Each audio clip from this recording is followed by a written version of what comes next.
مورخین لکھتے ہیں کہ نبی پاک صلی اللہ علیہ وسلم نے جو نکاح کیے ان میں کچھ حالات کی ایسی حکمتیں بھی تھیں کہ ادھر نکاح ہوا جویریہ سے اور پورا قبیلے کا قبیلہ مسلمان ہو گیا بغیر اس کے کہ ان قیدیوں کا کوئی معاوضہ لیا جائے. تو نبی پاک صلی اللہ علیہ وسلم کے جتنے بھی نکاح ہوئے ہر ایک کے پیچھے کوئی نہ کوئی سیاسی واقعہ موجود ہے. لوگ حضرت ابوبکر صدیق رضی اللہ تعالیٰ عنہ کی بیٹی حضرت عائشہ جو حضور اکرم صلی اللہ علیہ وسلم کی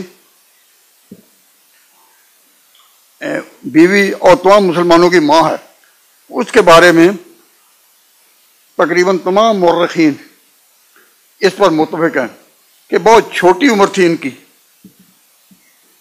بہت چھوٹی عمر تھی جب ان کا نکاح حضور سے ہوا. اب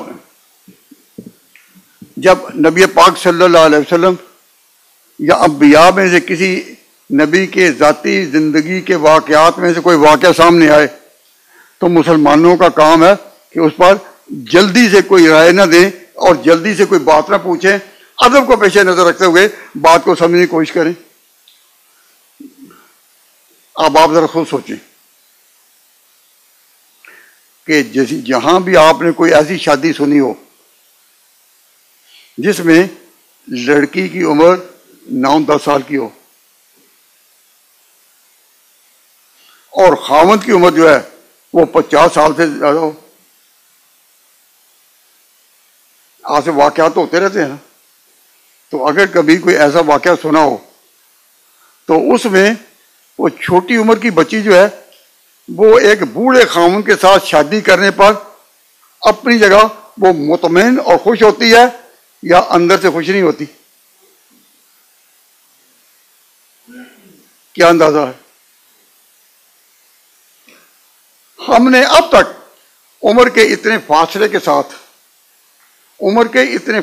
ساتھ جتنے بھی نکاح سنے ہیں ان میں اخیر میں کوئی نہ کوئی نا اتفاقی ہو جاتی ہے اور گڑبڑ بھی ہو جاتی ہے. اب سوال پیدا ہوتا ہے کہ حضرت عائشہ صدیقہ کی عمر تو ہے بہت چھوٹی اور حضور کی عمر ہے 50 سال سے اوپر. یہ جو نکاح ہوا اس نکاح کے بعد ان کی ازدواجی زندگی میں کبھی بھی کوئی بدمزگی پیدا ہوئی، کبھی بھی کوئی اختلاف ہوا؟ کوئی نہیں، بلکہ حضرت عائشہ صدیقہ رضی اللہ تعالی عنہ کہتی ہیں کہ میں بالکل بچی تھی، مجھے ابھی عورتوں کے تقاضوں کا علم بھی نہیں تھا کہ مجھے میرے باپ نے خبر دی کہ تیرا نکاح حضور سے کر دیا گیا ہے. تو بس نکاح کا لفظ سنتے ہی اللہ تبارک و تعالیٰ نے ایک نسوانی حیا، جو عورتوں کو حیا ہوتی ہے، وہ میرے اوپر ڈال دی.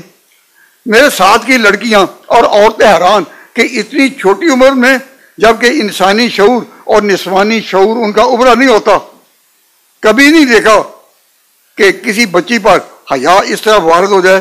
تو اللہ تبارک و تعالیٰ جل شانہ نے کیونکہ ان کو چنا تھا حضور کے نکاح کے لیے، تو اللہ تعالیٰ نے حضرت عائشہ یہ پہلی خاتون بچی ہیں کہ جن پر اس عمر میں اللہ تعالیٰ نے حیا ڈال دی.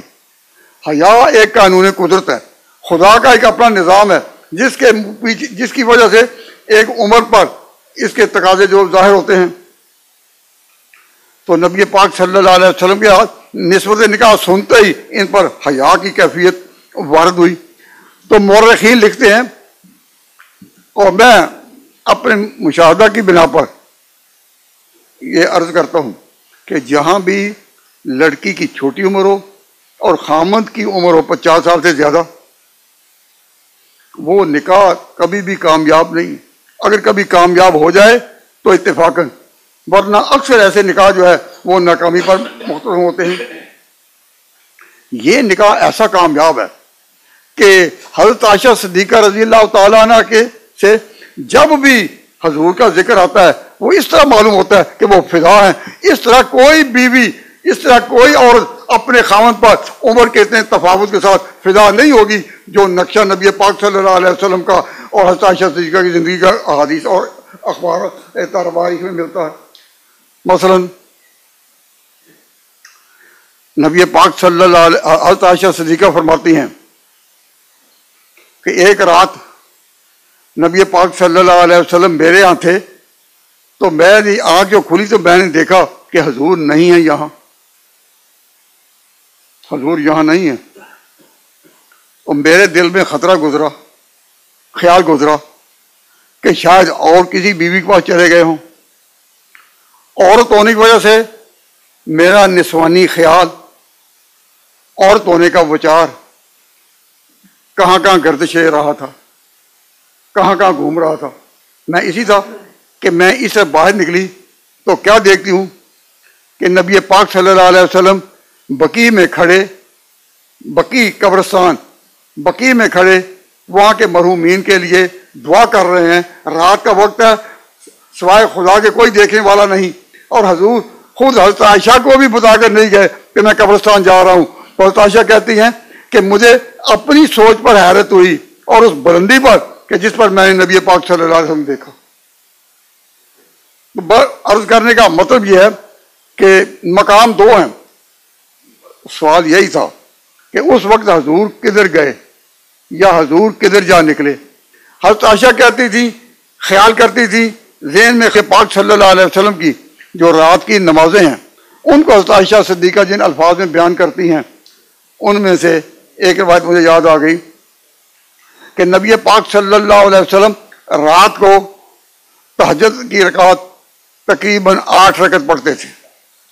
تو حضرت عائشہ صدیقہ رضی اللہ تعالیٰ عنہ نے اس نماز کا نقشہ کھینچا تو کہتی ہیں کہ کانا یصلی اربعن، کانا رسول اللہ صلی اللہ علیہ وسلم یصلی اربعن فلا تسأل عن حسنہن و طولہن، کہ حضور 4 رکعت پڑھ رہے تھے اور لا تسأل، نہ پوچھ اس نمازوں میں حسن کیا تھا۔ حضرت عائشہ صدیقہ محسوس کرتی ہیں کہ میرے پاس وہ الفاظ نہیں جس میں نبی پاک صلی اللہ علیہ وسلم کی حسن ادا کو میں آپ کے سامنے بیان کر سکوں۔ اللہ کے آگے آپ سیدھا ریز سے اور 4 رکعت اس طرح پڑھتے تھے، پہلے 4 رکعت پھر 4 رکعت، تو اس طرح پڑھتے تھے۔ عائشہ صدیقہ محسوس کرتی ہیں کہ میرے پاس وہ الفاظ نہیں جس میں نبی پاک صلی اللہ علیہ وسلم کی حسن ادا کو میں آپ کے سامنے بیان کر سکوں۔ اللہ کے آگے آپ سیدھا ریز سے اور 4 رکعت اس طرح پڑھتے تھے، پہلے 4 رکعت پھر 4 رکعت، تو اس طرح پڑھتے تھے کہ لا تسأل عن حسنہن و طولہن، کہ تم ان نمازوں اور ان رکعتوں کی ادا کا جو حسن ہے نہ پوچھو، کوئی بیان نہیں کر سکے گا۔ اور اتنی لمبی آپ کی وہ نماز ہوتی تھی کہ آپ اس کے بارے میں بھی کوئی سوال نہیں کر سکتے۔ تو عائشہ صدیقہ رضی اللہ تعالیٰ عنہ بعض اوقات اس طرح بیان کرتی ہیں کہ حضرت صلی اللہ علیہ وسلم لیٹے تھے، آپ کا سر مبارک میری گود میں تھا اور چاند اپنی پوری توانائی کے ساتھ اور پوری روشنی کے ساتھ چمک رہا تھا۔ تو کبھی میں چاند کی طرف دیکھتی، کبھی حضور کی طرف دیکھتی کہ ان دونوں میں سے کون حسین ہے۔ تو کوئی کم عمر لڑکی جس کا نکاح اتنی بڑی عمر کے ساتھ ہوا ہو، وہ اپنے خاوند پر اس طرح کے انداز میں اس کی ہر ادا میں حسن کے پیرائے کو بیان کرتی ہے۔ معلوم ہوا کہ اللہ تبارک و تعالیٰ جل شانہ نے اتنی چھوٹی عمر میں حضور اکرم صلی اللہ علیہ وسلم کو جو بیوی تھی اس کی غرض ایک ہی تھی کہ نبی پاک صلی اللہ علیہ وسلم کی برابر کی زندگی رکھنے والی بیویاں جو ہیں وہ تو تقریباً 7 سال زمانے میں فوت ہو جائیں گی، لیکن اس نبی کی جو تعلیمات ہیں ان کو آگے پہنچانے والے، مثلا انسان کی زندگی 2 حصوں میں منقسم ہے، ایک ہے پبلک لائف، ایک ہے پرائیویٹ لائف۔ تو پبلک لائف کو لوگوں کو نقل کرنے والے تو سینکڑوں صحابہ ہیں، لیکن پرائیویٹ لائف کو نقل کرنے والے تو صرف بیوی ہو سکتی ہیں، صرف بیوی۔ تو آپ کی پرائیویٹ لائف بھی اتنی ہی اہم ہے جتنی پبلک لائف۔ تو آپ کی پرائیویٹ لائف کو آگے اگلی نسل تک منتقل کرنے کے لیے ایک ایسی بیوی ہو جو ہو تو بیوی کے عنوان سے، لیکن اصل میں وہ حضور کی ایسی شاگرد ہو کہ آپ کی پرائیویٹ زندگی کی روایات کے ساتھ کتاب و سنت کو اور قرآن و حدیث کو سال تک وہ زندہ رکھ سکے۔ چنانچہ تاریخ گواہ ہے کہ حضرت عائشہ صدیقہ نے حضور کے بعد تقریباً نصف صدی اور پائی، اور جہاں کہیں بھی صحابہ کو مسائل میں کوئی مشکلات پیش آتی وہ ام المومنین سے سوال کرتے تھے۔ تو ایسے واقعات جب نوجوان سنیں تو یہ کبھی نہ کہیں اسی عمر میں شادی سی، اس شادی کے حالات کو تقاضوں کو بھی تو دیکھیں، اور کس طرح عائشہ صدیقہ رضی اللہ تعالیٰ حضور اکرم صلی اللہ علیہ وسلم پر فدا رہی ہیں۔ اس طرح کوئی بیوی اس عمر میں آئی ہوئی اپنے خاوند پر اس قدر قربانی کا اور اس قدر حسن اعتقاد کا ثبوت دے سکتی ہے؟ پوری تاریخ میں کوئی ایسا واقعہ اور نہیں ملتا۔ ہم مورخین سے، تاریخ دانوں سے یہ سوال کرتے ہیں کہ مختلف قوموں اور مختلف ملکوں میں کوئی ایسا نکاح بتاؤ کہ لڑکی کی عمر اتنی ہو، خاوند کی عمر اتنی ہو اور وہ اتنی کامیاب گزری ہو۔ تو حقیقت میں حضرت عائشہ صدیقہ رضی اللہ تعالیٰ عنہ کی اور حضور کی یہ شادی اسلام کے جو صداقتیں ہیں، اسلام کی جو سچائیاں ہیں، ان میں کھلا نشان ہے، کھلا نشان ہے۔ اور پھر جو چھوٹی عمر میں بیوی ہو اس کو اندازہ ہی ہوتا ہے کہ اس عمر میں اولاد نہیں ہوگی۔ جب اولاد نہیں ہوگی تو اس بچی کا مستقبل بھی نہیں۔ یہاں جو چھوٹی عمر میں شادی ہو جائے، چھوٹی عمر میں شادی ہو جائے تو خیال ہوتا ہے کہ چلو آئندہ دوسری شادی میں اولاد ہو سکے گی۔ تو اللہ تعالیٰ نے یہ بھی قانون مقرر کر دیا کہ پیغمبر کی جو بیویاں ہیں وہ امت کی مائیں ہیں، آگے نکاح بھی نہیں ہو سکتا۔